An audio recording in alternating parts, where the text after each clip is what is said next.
home, Crim, or on your favorite podcast app. Hey, Cudahy to all my friends and relatives in four directions. This is Robert Pilot of Native Roots Radio presents I'm Awake. I'm here to ask you for your support. Finding honest Native-centered news is not easy. But with your support, we're able to provide accurate information about Standing Rock, Line 3, treaty violations, and COVID-19 in our Native communities. Please visit Native Roots Radio Network on Patreon and donate if you can. That's Native Roots Radio Network on Patreon. Pinigigi, and thank you for your support. Turn to Auto Technical with your vehicle donation. Even though Auto Technical is a small nonprofit, we have helped more families with transportation than any organization in Minnesota. Since '94, we have reconditioned donated vehicles so they have a higher tax benefit. Call Richard at 612-919-5526, 612-919-5526, or autotech.org. Temperatures are cooling off and fall migration is underway. Do you know what that means? Eagle viewing season is almost here, and the National Eagle Center is your headquarters for information and experiences. This winter, experience bald and golden eagles in the wild with an unforgettable expert-led field trip. Plan your private eagle habitat tour and learn where the best eagle viewing is with weekly eagle counts. Plus, you can visit the eagles at the center all season long. Plan your visit or experience today online at nationaleaglecenter.org. Hi, this is Gina. Matthew, I will not read this next line. I'll be your Snookum Wookums. Fine. My husband is the sexiest radio host in Minnesota, Matt McNeil. Dang straight. When it came time to replace my vehicle, I wanted an option that was safe in the environment. I wanted a hybrid. My RAV4 hybrid is a greener vehicle without sacrificing style and comfort. I love my Toyota hybrid. Toyota hybrids are incredibly fuel efficient. Test drive one today at Rudy Luther Toyota, 394 and 169 in Golden Valley. With a look at your AM 950 weather, I'm Patrick Lilia. Cloudy tonight with a low of 39, then a chance of rain on Tuesday with a high of 46. Gotcha Mama's Hot Barbecue offers the huge taste of selections like baby back ribs and pulled pork sandwiches out of a little place. Gotcha Mama's is located just a block west of I-35W off of West Diamond Lake Road in South Minneapolis. Visit their website at scotchamamas.com. Portions of Native Roots Radio may be pre-recorded. It's a good day to be indigenous. Get up, stand up. They are going to become more brutal. Cody Cup, hit me cut again. Because all the hippies were trying to be Indians anyway. They're going to become more repressive because it's a matter of dollars and their illusionary concepts of power. Hey, Victor. We must live in balance with the earth. And also with recent happenings at Wounded Knee. I am awake. Welcome to Native Roots Radio presents I'm Awake, and I'm your host, Wakanja Hade. Hey, Cudahy to all my friends and relatives in four directions. You are listening to Native Roots Radio presents I'm Awake, and I'm your host, Robert Pilot. Hey, we discuss local and national Native news and events, and as you know, Haley, Native issues are human issues, and human issues are Native issues. You're right, Dago. This portion of the show is supported by Native Roots Radio Network on Patreon. Support honest Native news from natives themselves. Native Roots Radio Network on Patreon. I hear there are a couple really cool people in that Native Roots too. Oh, hey, speaking of good people, we have Dr. Stately with us. It's Monday, and I don't know why. Maybe it's because I'm old or getting old, but it seems like it's been a long time since I talked to you, Dr. Stately. Dr. Stately is the CEO of Native American Community Clinic here in Minneapolis in the Twin Cities, and he's an idol of many, and including me. It's great to see you, Dr. Stately. You're funny. Thank you. Good evening, everyone. Hasn't been that long. I think we talked last week, didn't we? Well, I think I'm getting that. What's that called? Sometimers. Sometimes I remember, and old sometimes timers. Yeah, old timers. So how you feeling? I'm doing well. I was thinking the whole time change thing is kind of getting like I'm not happy that I'm walking out of here in the dark right now in my office. Mm-hmm. So, there was that change. And then I was a little bit discombobbled because I think like there were some things I like automatically, change, which is on your phone backdates, or automatically goes forward or backward on daylight savings time or the end of daylight savings time. But what doesn't change is your alarm settings automatically, which I forgot to do, which which means I was like waking up earlier than I was should have. So Your yeah, alarm anyway. settings don't change with it? No, automatically your clock does, but like you have to actually go in and manually change your alarm settings, which I guess intuitively I knew that, but just forgot to do because I was busy doing other things. So yeah. So Yeah, Haley, and telephones, we used to have those. They were hooked to the wall, and there's all these things that you've probably never experienced as a Gen Zer. Oh, wow. I have seen the telephones on the wall. yeah. Okay. Like so, you know, on the on Sunday when you could have technically slept in an extra hour because you get an extra hour anyway. Like my alarm still went off at like 6 in the morning or something like that. Ridiculous. Anyway. Our friend from Big Guitars said she got a lot of work done because she got that extra hour in. So I was just woke up confused for a while. That's every day for you, isn't it? Oh, pretty Slightly much. confused. Yeah. Oh, I met that lady from Big Guitar. I forget how I met her. Did I meet her with you? I think I met her with you, right? At not last year, but the year before at the state fair. I was having a conversation with you and her outside of your little your stand. Not your little stand. It was quite actually a very, very impressive stand. Yeah. Thank you. And you know, Wendy set that all up. I had nothing to do with it, so that's why it was impressive. Yeah. Definitely. So yeah, she was a lovely lady, the Big Guitar lady.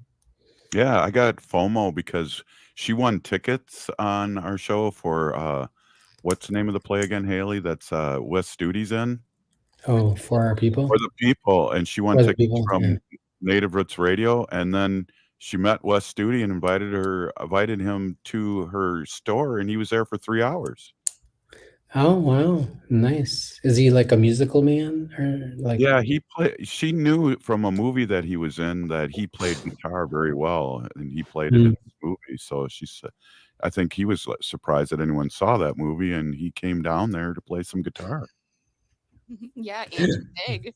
That's very cool. Angie was actually on the show and she talked about it for a little bit. So That's cool. Did you get to see the play eventually? Yeah. I did at opening night.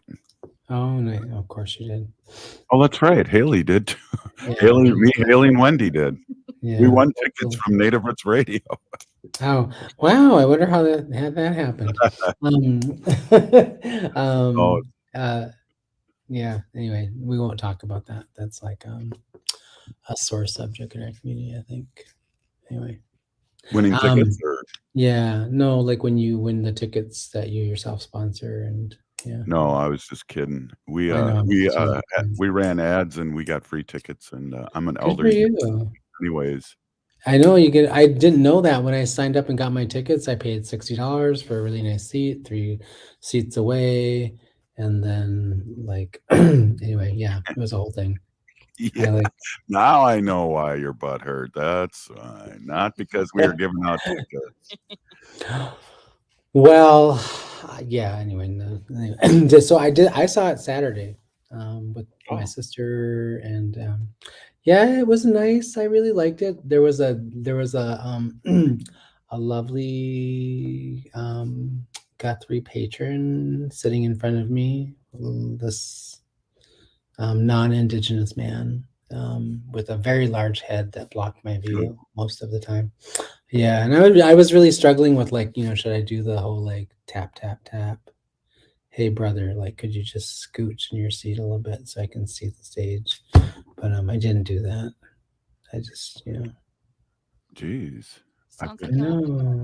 Yeah. I might, yeah, I might have to go. I gave the seats way in the back to my relatives, and but yeah, anyway, it was a great show. I laughed a lot. It was really fun. Right.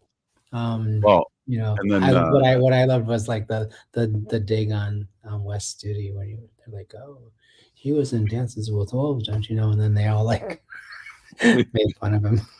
Well, it's funny too that they talked about, of course, powwow grounds and Bob Wright's Mhm. and Maria's. I thought that was pretty good. Yeah. I was a little offended that they mentioned Maria's and Aldi, but they didn't say anything about my clinic. But then somebody in my family, one of my family members was like, "Well, what was the story about your clinic?" I was like, "Hold up here." Yeah. It should have been. No, That's St. Paul. yeah. Well, they talked about the walking colon, didn't they? Oh, yes, they Yeah, did. which is That was always back- at NACC every summer. The walking colon. I think you're known for it. That's why we started laughing. Jeez. I've walked through that. Yeah. I walked through the My I was hoping there would be a T-shirt that I could wear with that walking colon, me walking through. That'd be awesome. We have to work on that. We have a relationship with the Cancer Center Network, so maybe we'll do that. But the other thing I loved about it was like the dueling teepee and the downward shunka. Yeah. Well, I thought it was done well, and there was a lot of inside jokes, and there was a lot of laughter. It was full when we went. Yeah. And that's through November 12th at the Guthrie too.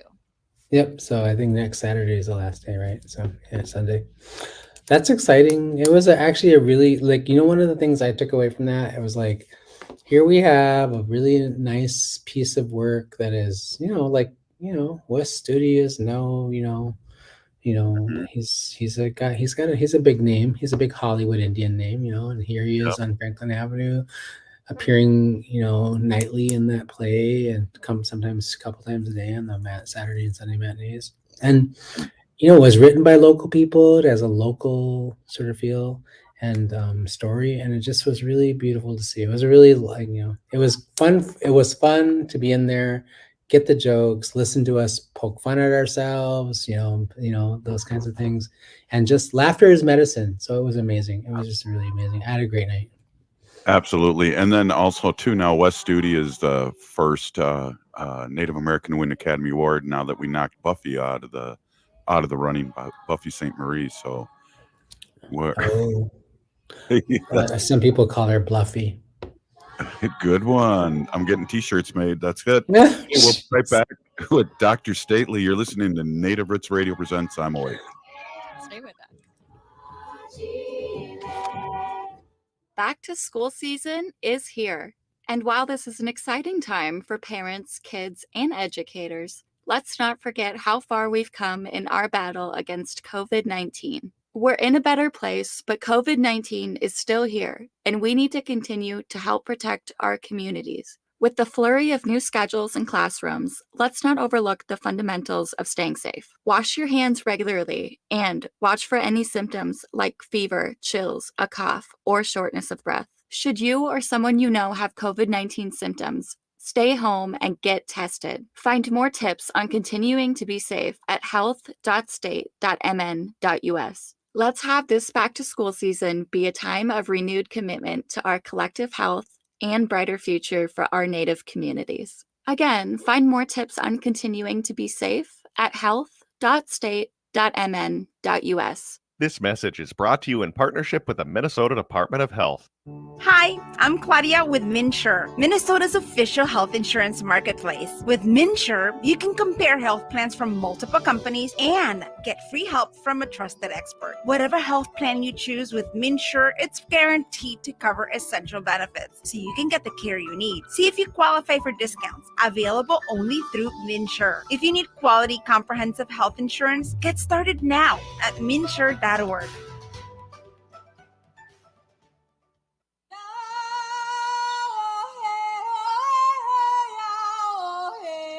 This is Leonard Peltier. I am in Coleman 1 U.S. Penitentiary, and I'm listening to Native Roots Radio. And we're back to Native Roots Radio Presents I'm Awake, and this is Robert Pilot.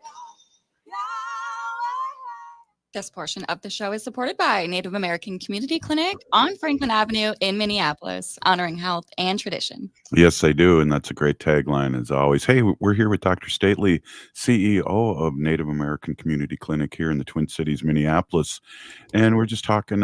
We're just free spitballing here, some arts and crafts here, and what I wanted to ask you if you'd seen. You've seen Killers of the Flower Moon. I did. I saw it. I think the week before. So I saw it last Saturday. So yeah, I had some mixed emotions about that film. So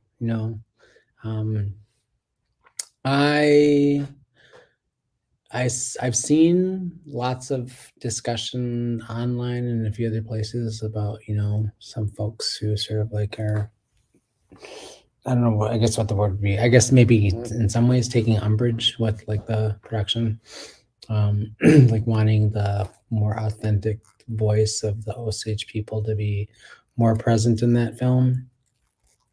And I understand that completely, but then I also think about like this is like it's the artistic interpretation of like essentially a nonfiction book, right? That documents some specific things that happen to a particular community and in some ways to a particular family. That demonstrates like the horrific nature of, colonization and white supremacy and all of its, most sort of wicked fashion. So I had a range of emotion during the film. Like I found myself like feeling a little bit compassion for, the husband. What was his name again? Something. Ernest Burkhart. And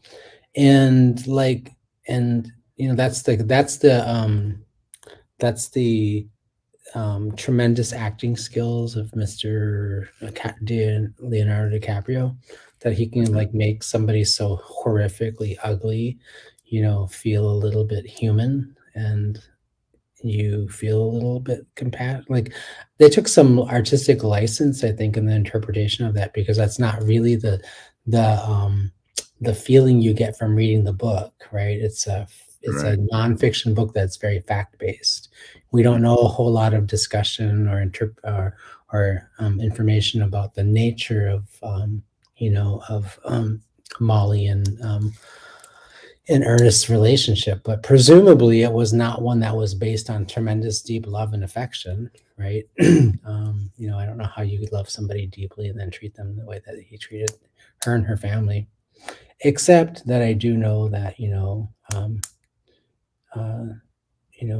the insidiousness of racism and white supremacy is very, very dark and deeply pathologic. So yeah, I suppose it's possible that he loved her and cared about her, and also found it completely consistent with his morality at the time to do the things that he did to her family and her loved ones, right? So that was, for me, that was like one of the most disturbing parts of the entire thing. I was just like, my first feeling was like, get the F out of here. Right. Right. So it's funny too, the first 5 minutes of the movie, I mean, there was a lot of trauma going on for people watching that, and we're watching all these natives getting killed right away. Yeah. And it was I read that book when I was at home, sheltered in place, and I think it was right before I got sick with COVID, I think. Yeah.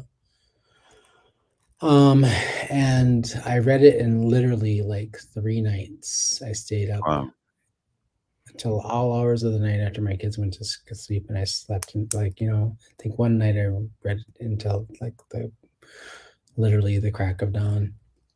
And because I couldn't put it down, it was like so compelling. And I had heard these stories before. I had read like some of the narrative of this story is actually part of Leslie Marmon Sokolo's book too, or not Leslie Marmon Sokolo's book. What's her name? Mean Spirit. She wrote Mean Spirit. She talks about I can't remember the name of the author off the top of my head right now, and I'm a little tired. But so I had kind of known some of the history about the Osage oil, legacy and all of the things that happened during that period of time, but I never really knew it to the detail that was present in that nonfiction novel. Right, the guy really sort of like did his homework and investigated did some deep investigation. So reading the book for me was like a page turner. It was also a traumatic experience. I was like, it really did like pull on all of my early experience as a kid, growing up in the 60s and early 70s in South Dakota and Minnesota during, Wounded Knee and the beginning of the civil rights movement. And, and all these things all sort of kind of came to the forefront of my mind while I was reading that book. And they became even more colorful during the watching of the movie. So. The book, the last 4 chapters kind of talks about what's happened to the Osage now and what in the backstory. The original character, I know Robert De Niro's 80 years old, but the original Hale character was 50 in the book. And he was released from prison from his buddies like 10 years later. And so was Ernest. And so that is always, and then poor Molly, who loved her husband until she died, even though she divorced and remarried, she believed him. She died at 44. Yeah, she was young, very young. Yeah.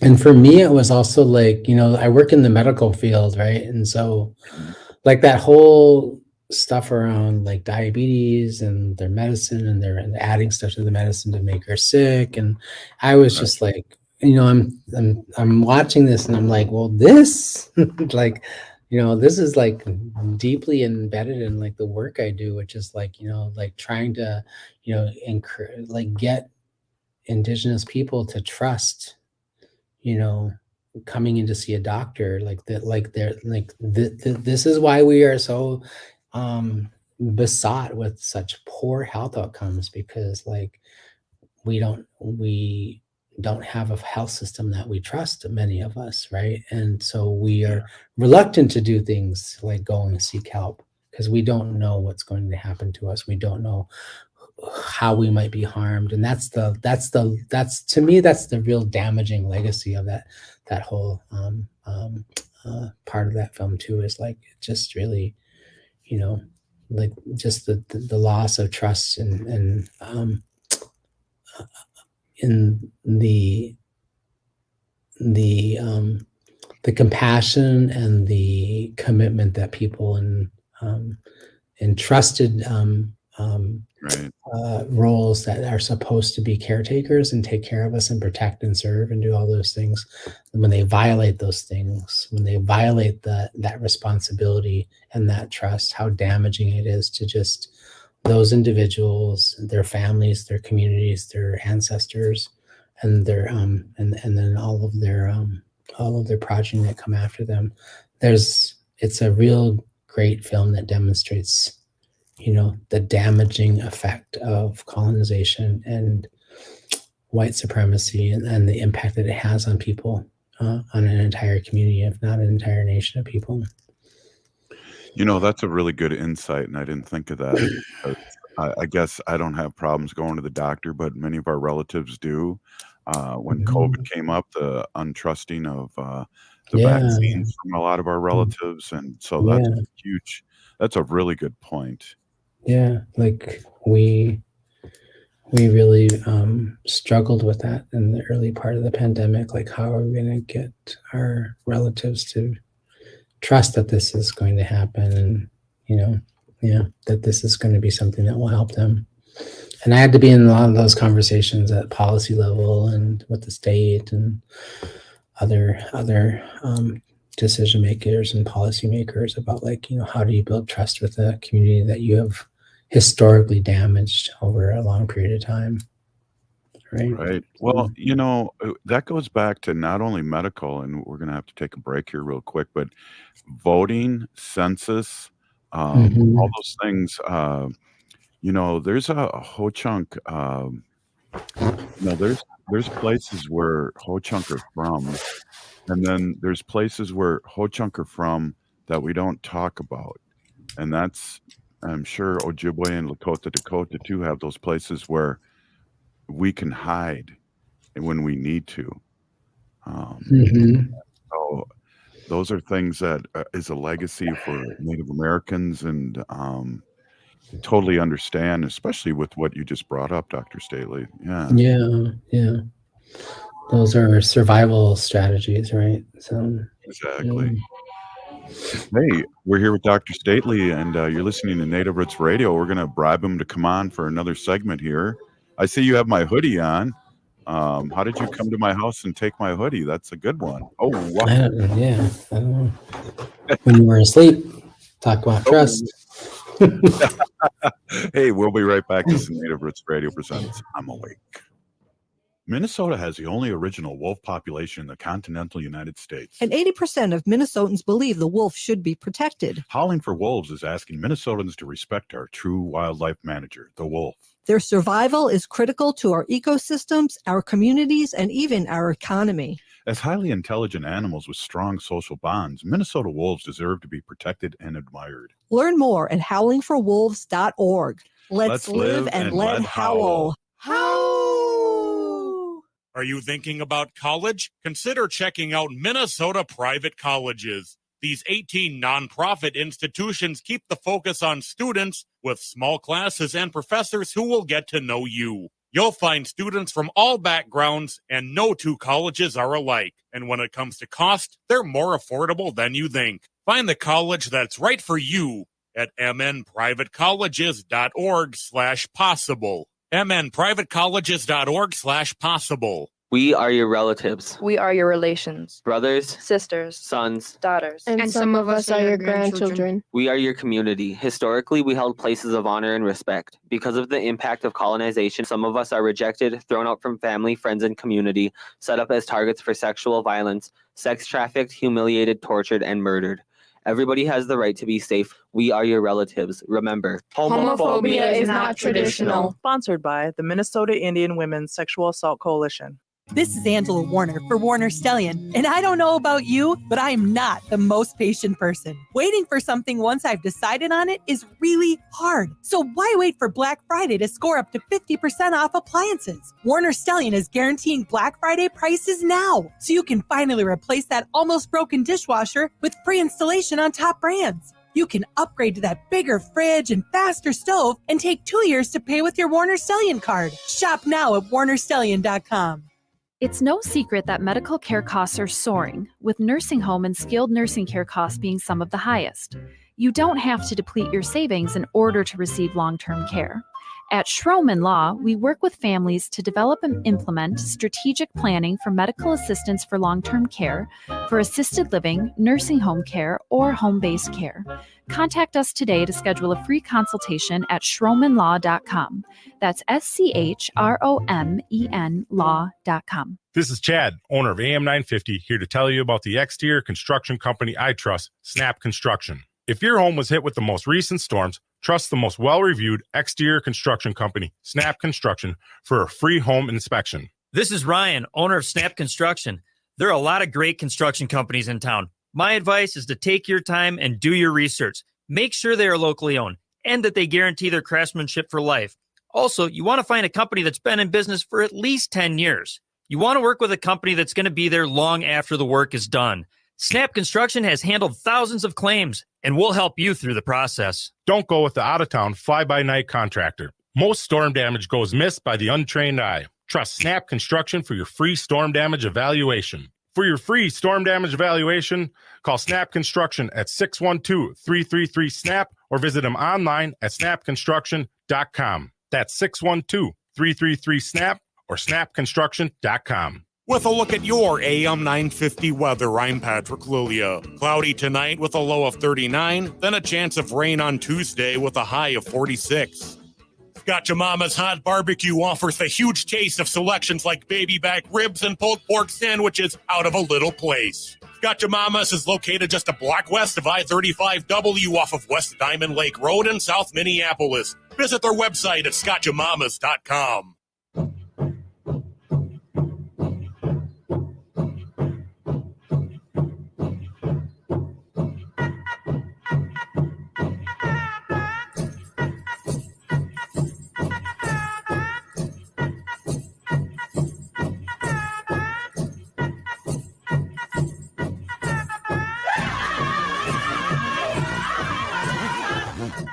Welcome back to Native Roots Radio presents I'm Awake, and this is Robert Pilot.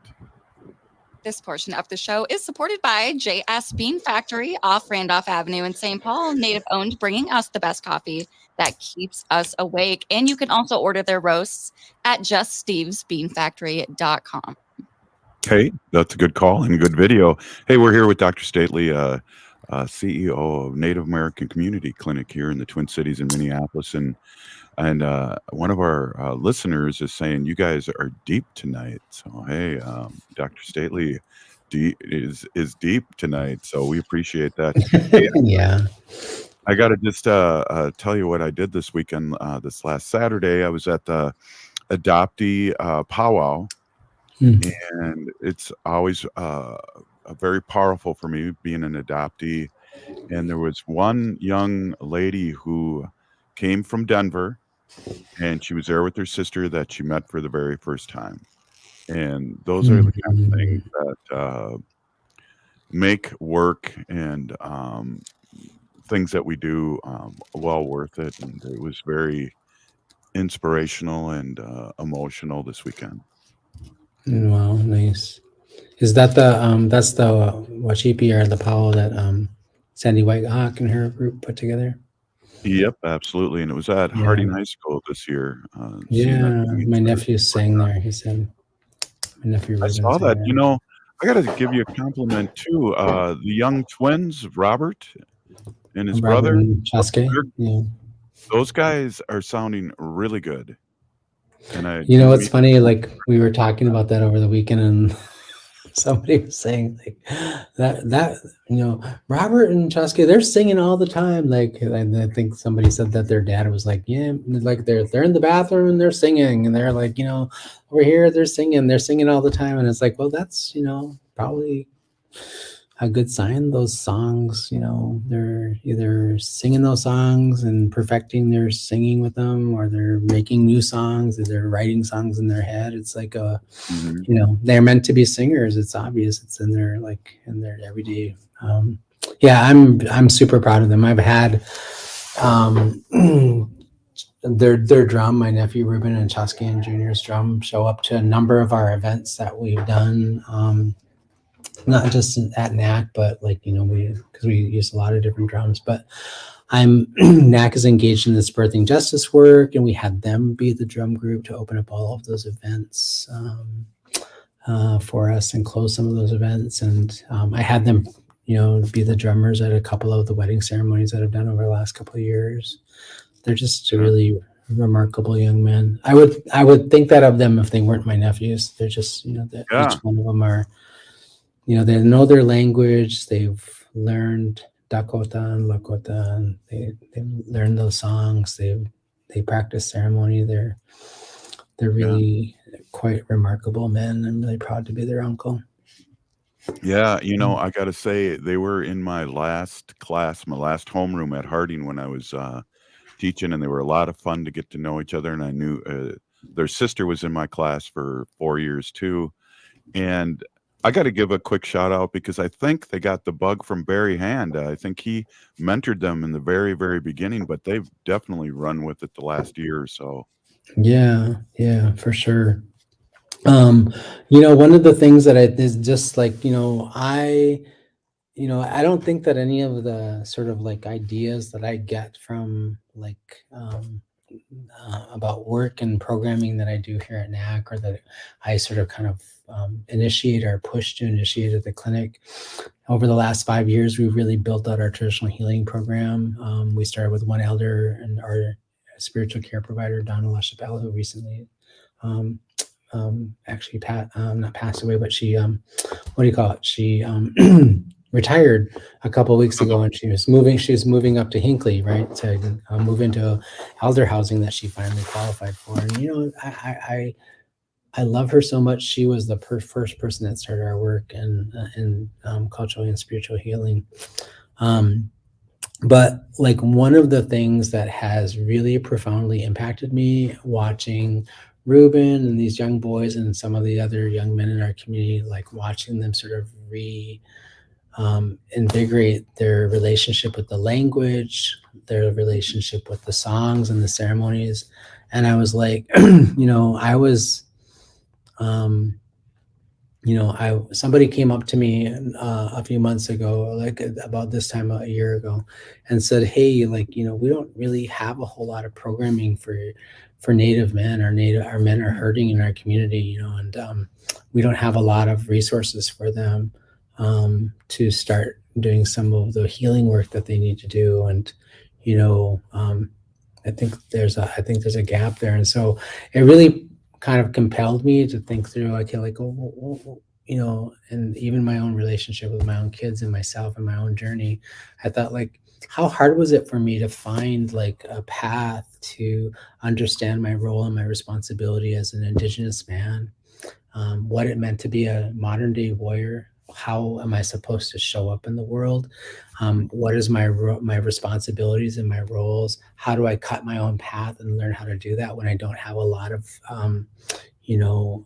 at that time in my life, I didn't have a lot of role models about how to do that.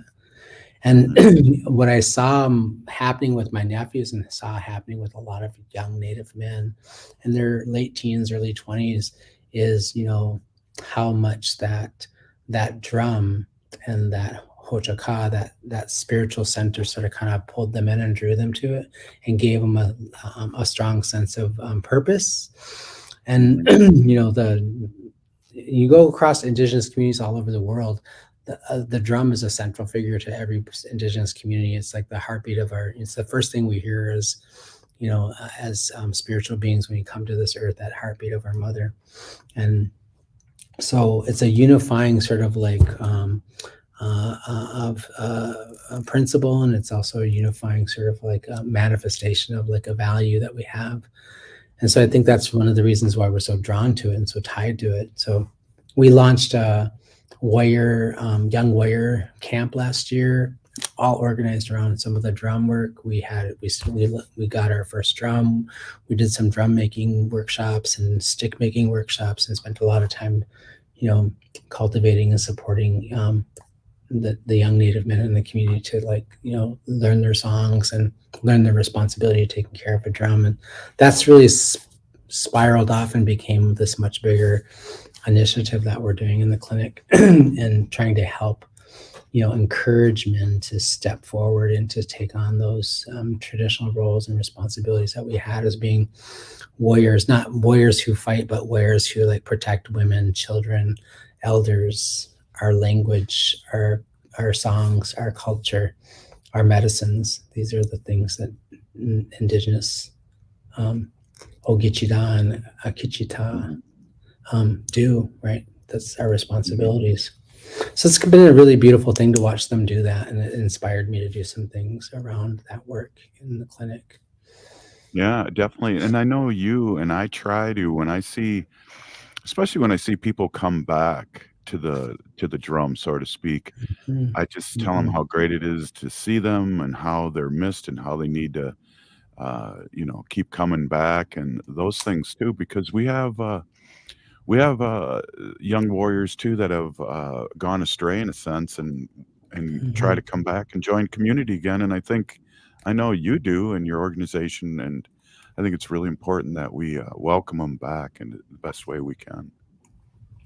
Yeah, it's a unique principle and value of our of indigenous people, I think, to sort of like recognize and understand that, everybody in the circle is important. Everybody belongs. And when you come back into that circle, you're always welcomed. That's what I love about that adoption powwow. It's like, you can have been gone your entire life from the moment you were born till the day you arrive at that powwow, and like people will welcome you and hold you and bring you in. The other thing I love about that powwow is that's where I learned that I was an elder at that powwow. Tell us that story. I was at the Indian Center, and it was my first time going to the powwow. I brought my sons because I adopted my sons. I brought my sons to that powwow, and really, adoption is a big part of my family history, and so I was at that powwow, and they took a dinner break, and Sandy Whitehawk was up there, and she's like emceeing, and she's talking, kind of directing things, and she says, "Okay, we're gonna have a dinner break now, and and all you young ones, I want you to come up and grab a plate and get a dish and find an elder in the arena that that you can bring a dish to, and that's how we do things here." So I was talking to a colleague on the bench and the bleachers, and so pretty soon this young little girl walks up to me, and I could see, like, out of the corner of my eye something approached me. So I turned, and she was holding out this plate of food, which was, and I was like, I looked at her, I was like, "What are you doing?" And she goes, "I'm feeding the elders." And I wasn't really quite prepared for that role, and I also wasn't really practicing a lot of humility and humbleness, so not in my finest fashion. I was like, "Go find somebody with gray hair." Yeah. Well, I get the opposite effect because I'm 62, born in 63, and they don't want to feed me because I look so young. Yeah, well, there's that. They just have to look at your face. But no, that was 10 years ago, and I was 50, and I was like, I don't know if I'm ready to take on that role yet. And I was like, anyway, yeah. So, but I took the plate, and just like my friend was like, take the plate. Yeah. I didn't was 10 years ago. Yeah. Wow. So I've been an elder now for 10 years. Yeah. Yeah. Well, all I cared about is like turning 55, and I can go to Goodwill on that certain day and get 25% off. I always forget that. Yeah. Thanks for the reminder. Well, Dr. Stately, it's up to you if you want to come back. We haven't really talked any COVID or anything. If you want to jump back in, or do you got to get going here? It's up to you. I have to probably get going and take my kids to hockey practice here soon. So they got 1 week before tryouts. We appreciate you stopping in and giving us this big insight, and especially all the work you do in the community. And you'll always be a baby elder to me. Oh, thank you. Well, I appreciate that. Have a good night. Great to see you. Hey, right on. Ajuoni. Hey, you're listening to Native Roots Radio presents I'm Awake, and up next, Haley's going to tell us her life story. No, just kidding. We'll be right back after this short break. Stay with us. Be a vaccinative.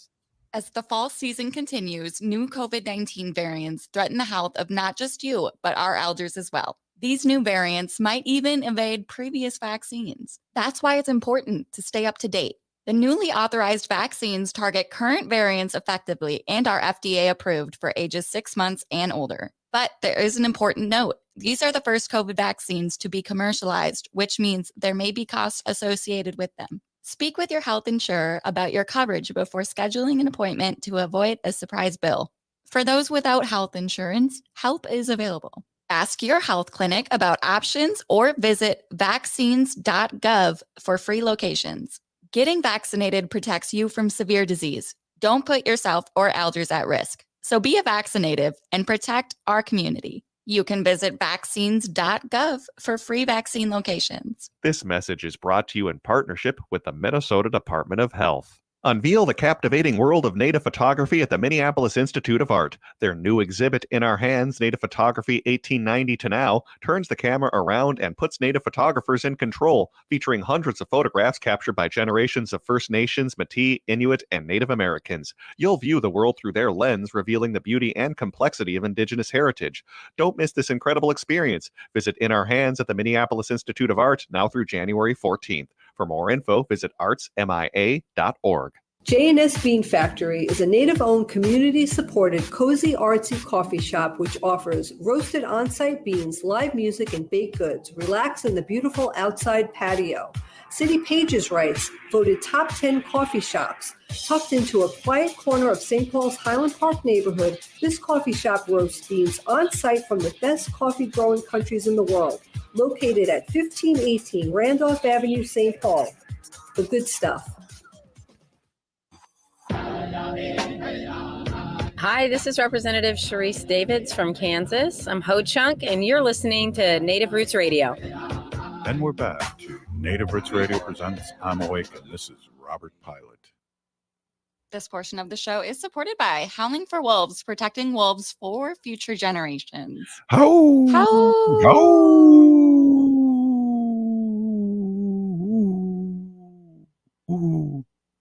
I was just following the video there. Hey, welcome back to Native Roots Radio presents I'm Awake, and I'm your host, Robert Pilot.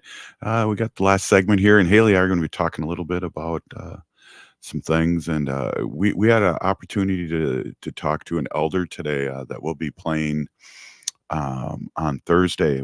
George McCauley talked about his experience with Killers of the Flower Moon as an extra and the whole process, and it was really good to catch up to him. But, Haley, I wanted to talk a little bit about, we're related, and he knows my Gaga, which was my grandma and your great grandma, and it's always cool to see an elder in the community that knows our family and knows the great work that she did over the years, and our uncles, our Degas, who played softball with them for many years, and a tight community here in St. Paul at one time too. Right. Yeah, no, it was very cool. And yeah, that was my first time talking with George McCauley today. And it's really great. George is an enrolled member in, now I'm going to blank on it, but Omaha, Nebraska, right? Oh, yeah, right. Yeah. Good one. Yeah, but he was extra in Killers of the Flower Moon. So we got to chat with him today about his experience working on set as a Native actor. And we really enjoyed that. But what I didn't know is that George knew great grandma Helen. Mhm. And that was really, really cool. And he took the time to kind of write something up and say, I remember your grandma and your uncles, and we played softball, and I really enjoyed being around them. And just hearing stories like that is always warms my heart. And I know you brought up Barry Hand earlier before the break, Robert, but yeah, Barry, I think when I met Barry too, he had really nice things to say about great grandma Helen or your grandma and our uncles and everyone. Yeah, it's really amazing how small the community is and kind of how everyone knows everyone. But yeah, it was really cool to be able to chat with him about his experience and just kind of touching back on the movie. So I actually went and saw Killers of the Flower Moon this past weekend. I believe it was Friday. But one thing I really, really did like about it, or I guess just one part that stuck out to me, was there was a scene in there where Molly is talking about the rainstorm. And she says to Ernest, who Leonardo DiCaprio plays his character, she says, stay calm and let's be quiet and let's listen to the power and the healing of this rain and the storm. And I really, really liked that scene. And I guess kind of earlier in the show, we were talking too with Dr. Stately just about the triggers that maybe come up for Native people who are watching this movie. And there's a lot of trauma and a lot of white supremacism. And yeah, I mean, it was a hard movie for me to watch personally, I will say. But towards the end, I did stick around for the credits, and they actually played an audio of a thunderstorm. Yeah, good And I call. was able to sit there. It was only me in the theater who stuck around for the Mhm. credits. And yeah, it was a good time for me to emotionally sit there and reflect on what I had just seen for the past 3 hours Three and and a kind half of heal from that. hours. Yeah, Yeah. definitely. And if you remember, she also asked Ernest, the Molly character asked Ernest, and this is when they first met, to open the window because she Yeah, wanted he to was hear gonna it. shut it because it Right. had started raining, and she said, "No, leave that Yeah. open."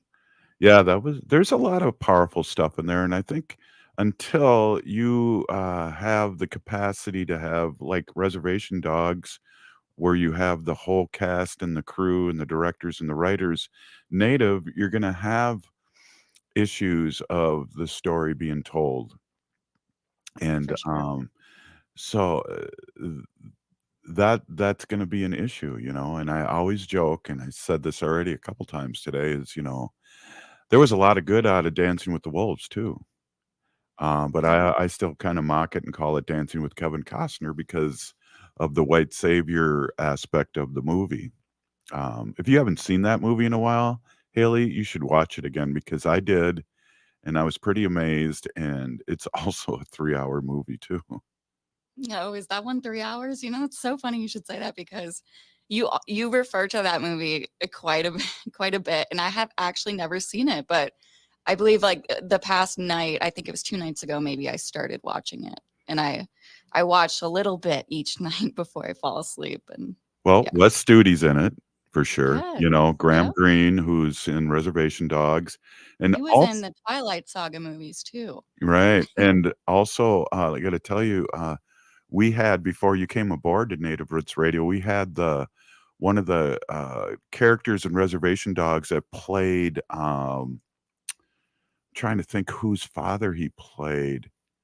Oh, but he was in the last show of Reservation Dogs too. I saw him, and he was one of the three little boys in Dancing with the Wolves that were Oh, playing. wow. I don't know if you got to that part, but there was three boys that were playing around, and They took the horse, right? exactly, yeah, Yes. yeah. Okay. I do So, know what you're talking about. so small community, but really strong community, and everybody knowing everybody, and it was fun too at the adoption powwow. Sharice David's mom was there, and she was adopted, and so I got to hang out with her a little bit. Oh, Um, yeah. and she's She's Ho Ho-Chunk Chunk, too. yeah. And there was quite a few Ho Chunks there, which was really cool. Hmm. But we're all related in certain ways, and I don't know if I even want to, talk about this. I know we've touched about it, but I finally watched the documentary from the Canadian Broadcast System on YouTube about Buffy St. Marie, and that was out Mm, like 4 or 5 days ago, and it was put mhm. on YouTube, and it's very interesting and very sad because she did do a lot of good, but the bottom line is all of a sudden in 1961 she started claiming being Native American out of the clear blue, and Mm, you know yeah. it's not good. Pretendians aren't good. They take away services and things that real Native Americans could use. And it was funny. And George's interview was going to be on Thursday. He talked about there was over 1,000 people there when he first got there 2 hours before. Um, I guess auditioning as an extra, and he Right. said there was a lot of white people there that were Oh, auditioning as natives. right. And I was like, Which is weird. well, it isn't weird if you look at the movie. There's a great documentary that came out like around 2009, and it's called "Real Indians," and it's REEL Indians, and a lot of great people on there that were interviewed um, talked about the movies and Indians and how most of the Indians that you'd see were Italian or not real Indian, and also the Pan Indian, where people were uh, the only reason why they were wearing headbands and feathers is to keep their wigs on, and that Mm, isn't how the natives of the Southwest, for instance, what they wore. So people sure. that's where people all these years would get the wrong thing about natives, like we're dinosaurs and we're not here, and all these things that we're not human or humanized.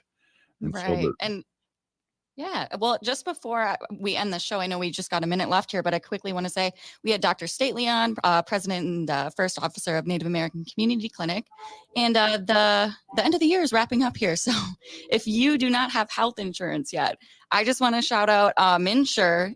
They help you connect with your local experts to guide you through that process. So every plan through MNsure offers essential health benefits, and you can actually learn more about that at mnsure.org. Very, very helpful.